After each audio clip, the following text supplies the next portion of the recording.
ലക്ഷ്മി നീ നേരു ഭയപ്പെടಬೇಡ ഒരുങ്ങി ഇറങ്ങിക്കോളൂ അവൻ നിന്റെ കളത്തിൽ താലി കെട്ടില്ല ധൈര്യമാക്കിരോ സാറി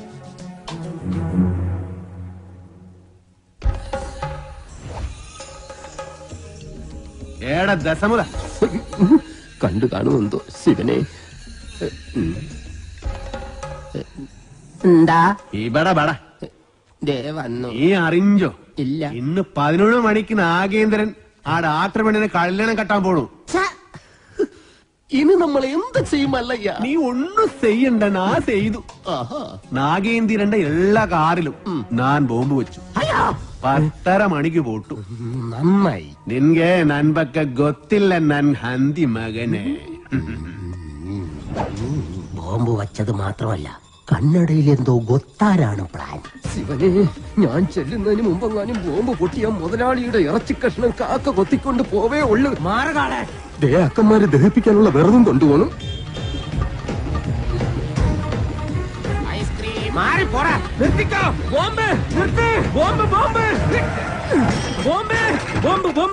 മുതലാളി ഇറങ്ങി വന്നേ. എല്ലാ കാറിലും മല്ലയ്യ ബോംബ് വെച്ചേക്കാ. അതേന്ന് കൃത്യം 10:30 തന്നെ ബോംബ് പൊട്ടും. ജീവൻ വേണമെങ്കിൽ എല്ലാരും ചാടിക്കോ. നോക്കി നിൽക്കാതെ മുതലാളി ഇങ്ങോട്ട് വന്നേ. ഞാനല്ലേ പറയുന്നത്, ചാടിക്കോ.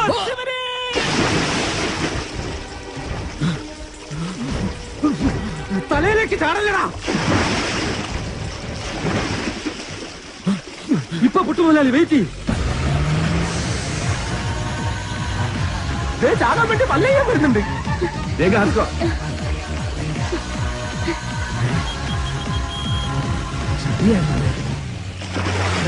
പത്ര കഴിഞ്ഞ് ഇനി നമുക്ക് വെള്ളത്തിന് കയറാം. കൊല്ലൂടാ നിന്നെ ഞാൻ. കൊല്ലാൻ വരുന്ന ധൈര്യം ഉണ്ടെങ്കിൽ പിടി. കാട്ടാപ്പിള്ളിയുടെ പെണ്ണിനെയും കൊണ്ട് കർണാടകയിലേക്ക് തന്നെ എനിക്ക് മുങ്ങിയിരിക്കണത്. അല്ല, നാമം എന്താണെന്നും ഉണ്ടായിരിക്കുന്നത്. ഇപ്പോഴും എന്റെ ഞെട്ടല് മാറിയിട്ടില്ല വൈദ്യരെ. വെള്ളത്തിൽ ഞാൻ മുങ്ങിയതിനു ശേഷം അമ്പലക്കുളത്തിൽ ആന ഇറങ്ങിയതുപോലെ കാട്ടാപ്പള്ളി വെള്ളം ഒന്ന് കലക്കി മറിച്ച് നോക്കി. അപ്പോഴെങ്ങാനും എന്നെ അദ്ദേഹത്തിന്റെ കൈ കിട്ടിയിരുന്നെങ്കിൽ എന്റെ ശിവനെ, എന്നെ എവിടെ വെച്ച് കണ്ടാലും വെട്ടിക്കൊല്ലാനോ അയാൾ ഓർഡർ ഇട്ടേക്കുന്നത്. അങ്ങനെ പേടിച്ചു പോകുന്നവനൊന്നും അല്ല ഞാൻ. എന്നാലും വെറുതെ ചോദിക്കാം, ഈ കോയമ്പത്തൂർക്കുള്ള ബസ് പോയാലോ? ശിവനെ, മിസ്റ്റർ ദശമൂലം, നിങ്ങൾ എന്തിനാണ് പേടിക്കുന്നത്? ധൈര്യമായിട്ടിരിക്കണം. ഞാൻ ചത്തുപോയ എന്റെ പിള്ളേർക്ക് നീ ചെലവിന് കൊടുക്കൂടാ. അതെ, വെറുതെ ധൈര്യം തന്നെ ആളെ കൊല്ലാൻ നോക്കാം. നീ എന്തിനാ അയാളോട് ദേഷ്യപ്പെട്ടേ? ഞാൻ ആരോടെങ്കിലും കുറച്ച് ഗുണ്ടായുസം കാണിച്ചു ഒന്ന് റിലാക്സ് ചെയ്തോട്ടെ പറഞ്ഞുള്ളേ. എന്തൊക്കെ പറഞ്ഞാലും വാസുവിന്റെ മക്കളുടെ കാര്യം ആ കഷ്ടത്തിലായത്.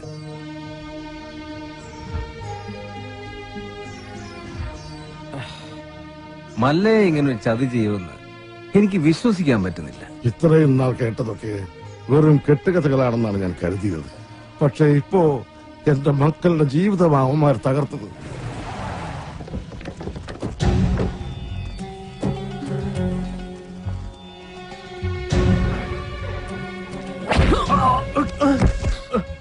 പറടാ, എവിടേക്കാ നിന്റെ മല്ലയ്യ അവളെ കൊണ്ട് പോയത്? എനിക്കറിയില്ല. അറിയില്ലേ? എങ്കിൽ പിന്നെ നിന്റെ ശവം കാണാൻ അവൻ വരുമോ? അവനൊന്നും ചെയ്യരുത്. അവൻ അറിയില്ല. മല്ലയ്യ നമ്മളെയെല്ലാം ഒരുപോലെ ചതിച്ചവനാ. പണ്ടും അവൻ ചതിച്ചിട്ടുണ്ട്. അവൻ മല്ലയ്യ ഒന്നുമല്ല, പണ്ട് ഇവിടെ നിന്ന് പണവും മൂട്ടിച്ചുകൊണ്ട് പോയ വീരുവാ.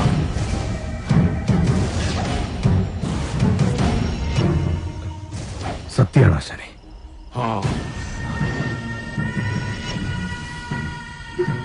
നാഗേന്ദ്ര, ഇനി നമ്മൾ തമ്മിൽ ശത്രുതയില്ല.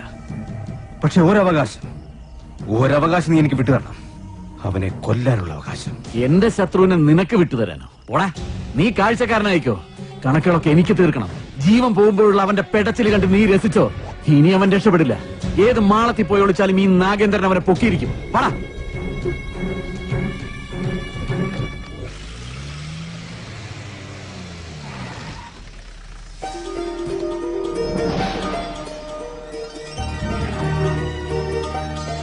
മല്ലയ്യോട് ലക്ഷ്മി എല്ലാ കഥകളും പറഞ്ഞിരുന്നു.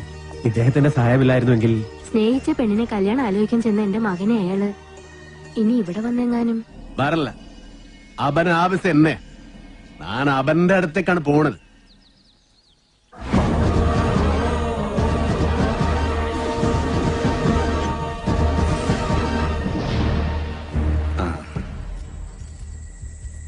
അച്ഛനാ, വളരെയധികം നന്ദിയുണ്ട് മല്ലയ്യ. ഇവനെ ആ നാഗേന്ദ്രൻ ഉപദ്രവിച്ചപ്പോ ഞാൻ അവനെ കാണാൻ ചെന്നിരുന്നു. പക്ഷെ ആ പടിക്കകത്തോട്ട് പോലും അവൻ എന്നെ കയറ്റിയില്ല. അവന്റെ അച്ഛനെ ഒരുപാട് സഹായിച്ചിട്ടുള്ളവനാ ഞാൻ. ഇതിനൊക്കെ എങ്ങനെ പ്രത്യുപകാരം ചെയ്യണമെന്ന് എനിക്കറിയില്ല. സാർ പണ്ട് എനക്കും ഒരുപാട് സഹായം ചെയ്തിട്ടുണ്ട്. അതിന് പകരമായ ഒരു ചെറിയ സഹായം അതിനുള്ളൂ. ഒന്ന് പുറത്തേക്ക് വരുമ്പോ എനിക്കൊരു ചെറിയ കാര്യം പറയാനുണ്ട്. പിന്നെന്താ? എന്റെ ജീവിതമല്ലാതെ ആയത് നാട്ടുകാരുടെ മുമ്പിൽ ഞാനിപ്പോ ഒരു കള്ളനാ.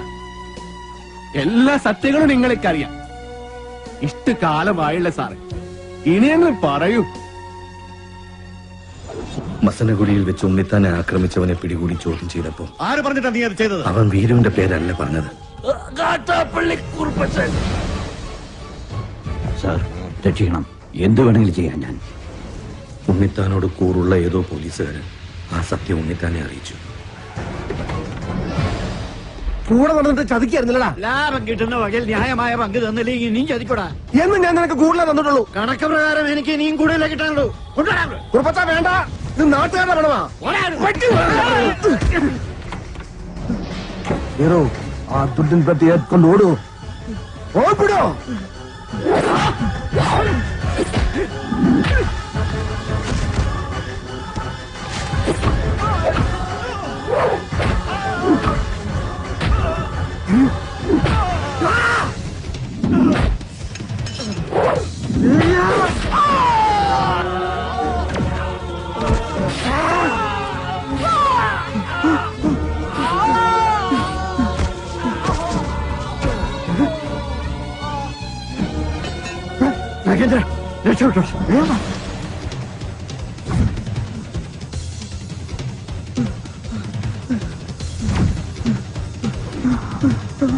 കാട്ടാപ്പള്ളി കുറുപ്പച്ചന്റെ മകൻ നാഗേന്ദ്രന് ഉണ്ണിത്താനെ വെട്ടിയത്. മകനെ രക്ഷിക്കാൻ അന്ന് തന്നെ കുറുപ്പച്ചൻ എന്നെ വന്ന് കണ്ടു. പിറ്റേന്ന് തെളിവെടുപ്പിനായി നിന്നെ കൊണ്ടുവന്നപ്പോ വാങ്ങിച്ച പണത്തിന്റെ നന്ദി എനിക്ക് കാണിക്കേണ്ടി വന്നു. പണം മോഷ്ടിക്കാൻ വേണ്ടിയല്ലേ നീ ഉണ്ണിത്താനെ വെട്ടിയത്? നീ മുഗ്ധ തന്നെ, അത് തന്നെ ഞാൻ കേളിതു. ഈ പരിസരത്ത് തന്നെയല്ലേ ആ പണം ഒളിപ്പിച്ചു വെച്ചിരിക്കുന്നത്? നിനക്ക് ദുഡ് കൊട്ടത് ഉണ്ണിത്താത്താനെ. ആ കുറുപ്പച്ചന്റെ കയ്യിൽ തന്നെയാ ആ പണം ചെന്നെത്തിയത്. പക്ഷേ തൊണ്ടി മുതലുമായി നീ കടന്നു കളഞ്ഞുവെന്നാ ഞങ്ങൾ നാട്ടിൽ പറഞ്ഞു പരത്തിയത്. ആളുകൾ കേൾക്കിയൊന്നും നിന്നോട് മറ്റൊരു രീതി ചോദിച്ചും നിന്റെ തലയിൽ ആ കുറ്റം ചാർത്തിയത് ഞാൻ തന്നെയാ. ഈ സത്യം ഞാൻ എവിടെ വേണമെങ്കിലും ബോധിപ്പിക്കാം.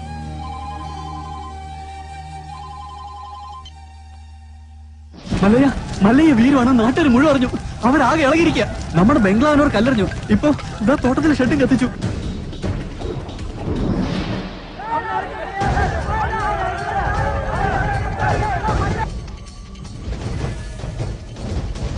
ഇതാണ് യഥാർത്ഥത്തിൽ നടന്നത്. ഈ കേസിൽ ഇദ്ദേഹം നിരപരാധിയാണ്. ഉണ്ണിത്താനെ വെട്ടിയിട്ട് നാട്ടുകാരുടെ പണവുമായിട്ട് മുങ്ങിന്നാണല്ലോ ആരോപണം. തെഫ്റ്റും മർഡർ അറ്റംപ്റ്റുമാണ്. പ്രൊസീജിയറൊക്കെ സാറിന് അറിയാമല്ലോ. അറസ്റ്റ് രേഖപ്പെടുത്താൻ തരമില്ല. മല്ലയ്യയോടൊന്ന് സഹകരിക്കാൻ പറയണം. മല്ലയ്യ ഇപ്പൊ പുറത്തു പോകുന്ന അപകടമാണ്. നാട്ടുകാരാകെ വയലന്റ് ആയിരിക്കുക. ഇപ്പോഴത്തെ കണ്ടീഷനിൽ ഇവിടെയാണ് സേഫ്. നാളെ നമുക്ക് കോടതിയിൽ നിന്ന് ജാമ്യം എടുക്കാം. എല്ലാം നിയമപരമായി തന്നെ നമുക്ക് തെളിയിക്കാം. എന്റെ മൊഴി കോടതിയിൽ സോളിഡ് പ്രൂഫായിരിക്കും. പിന്നെ ഈ നാട്ടുകാരുടെ മുന്നിൽ മല്ലയ്യയ്ക്ക് തല ഉയർത്തി പിടിച്ച് നടക്കാം. ധൈര്യമായിട്ടിരിക്കും. നാഗേന്ദ്ര സാറേ, ഇനി കഷ്ടപ്പെട്ട ആളെ തപ്പി നടക്കണ്ട. ആളത്തെ താനേ ഇങ്ങ് കൂട്ടിക്കയറി വന്നിട്ടുണ്ട്. സാറിങ് വന്നാ നമുക്ക് ഒരുമിച്ച് ഇവനെ ഒന്ന് സൽക്കരിക്കാം. സൽക്കാരം നിനക്ക് ഞാൻ തരാമടാ നായിന്റെ പാട്ടി.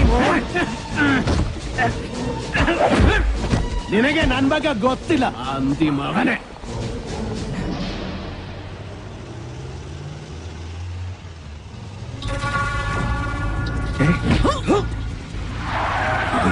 നടന്നതെല്ലാം നീ കോടതി പറയല്ലേ?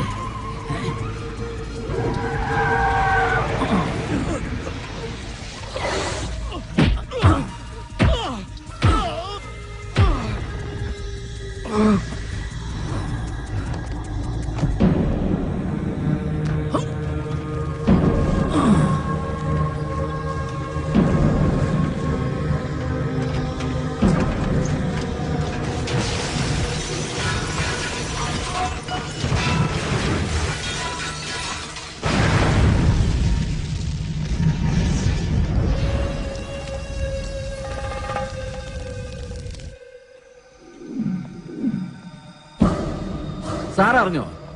കോടതിയിൽ മൊഴി നൽകേണ്ട കൃഷ്ണദാസ് ഇന്നലെ ഒരു കാർ ആക്സിഡന്റിൽ മരിച്ചു.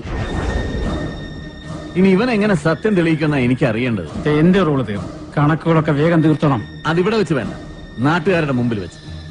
ഒരു തരിമ്പ് ജീവൻ ബാക്കി വെച്ചിട്ട് ഞാനിവനെ നാട്ടുകാരുടെ മുമ്പിലേക്ക് അങ്ങ് എറിഞ്ഞു കൊടുക്കും. പിന്നെ അവര് നോക്കിക്കോളും. ജനങ്ങളെ വഞ്ചിച്ചവനെ ജനങ്ങൾ ആക്രമിച്ചു കൊന്നു. അതായിരിക്കണം നാളത്തെ വാർത്ത.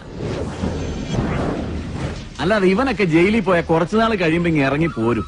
ഇതാവുമ്പോ ഇവിടെ വെച്ച് തന്നെ എന്നേക്കുമായ അന്ത്യം. കൊണ്ടിയെന്ന് ഇറക്കിവനെ ഭ്രാന്തളകിയ ജനത്തിന്റെ മുന്നിലേക്ക്.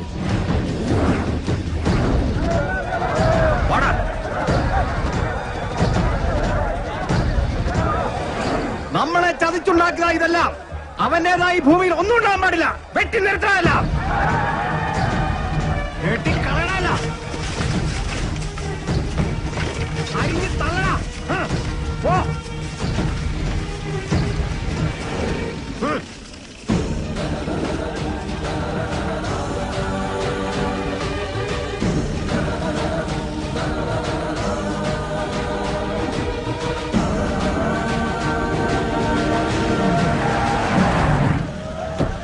വേണ്ട,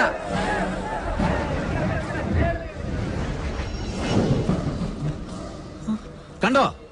ഈ നാട്ടുകാർ മുഴുവൻ ഇപ്പൊ നാഗേന്ദ്രന്റെ ഭാഗത്താ. ഇവരുടെ മുമ്പിൽ നീ കള്ളനാ. മകളെ കെട്ടിക്കാനും വീട് പണിയാനും സ്വരുക്കൂട്ടി വെച്ചിരുന്ന ഇവരുടെ പണം മോഷ്ടിച്ചോണ്ട് പോയ കള്ളൻ.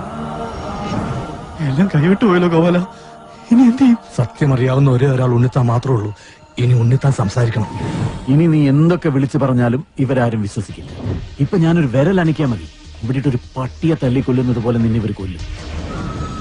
പക്ഷെ നിന്നെ എനിക്ക് വേണം. ഇവരുടെ മുമ്പിൽ എനിക്ക് ജയിക്കണം. എന്നെ തോൽപ്പിച്ചിട്ട് നീ രക്ഷപ്പെട്ടു. എനിക്ക് രസപ്പെടണ്ട. ഇവർ മുന്നിൽ വെച്ച് നിനകൊന്നാ മതി. ഞാൻ അച്ഛനെ പോലെ സ്നേഹിച്ച മനസ്സിനെ വെട്ടിയതിന്, ഈ നാട്ടുകാരെ മുന്നിൽ എന്നെ കള്ളനാക്കിയതിന് നിന്നെ കൊല്ലണം. നായിന്റെ പട്ടി പട്ടി മോനെ. വേണ്ട,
വേണ്ടി വരൂ.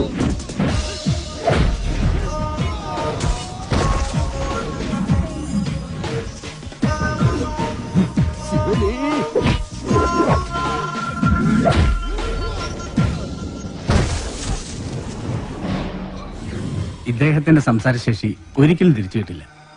ഇനി ആ പ്രതീക്ഷ വേണ്ട. ഇനി എന്താ ചെയ്യാ? ഇനി മല്ലയ്യ പറഞ്ഞൊരു ബുദ്ധിയുണ്ട്. അടിച്ചു കൊല്ലണം അവനെ.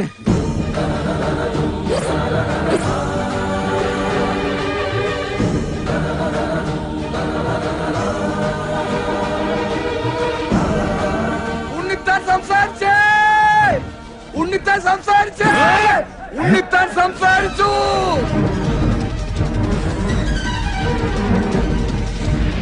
ഉണ്ണിത്താനെ വെച്ചത് മല്ലയല്ല, ഈ നിൽക്കുന്ന പണിക്കരാ. ഞാനോ? ആ, താൻ തന്നെ.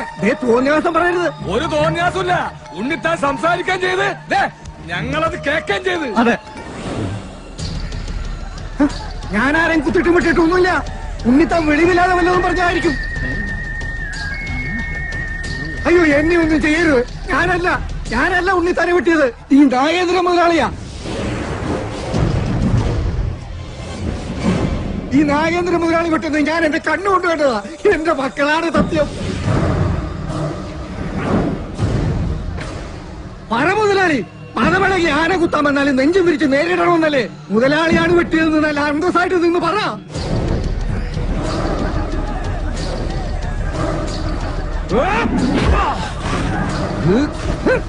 ഇനി ഞാൻ അപ്പുറത്ത് നിന്നില്ലേ രക്ഷയില്ല. മുതലാളി എന്നോട് ക്ഷമിക്കണം.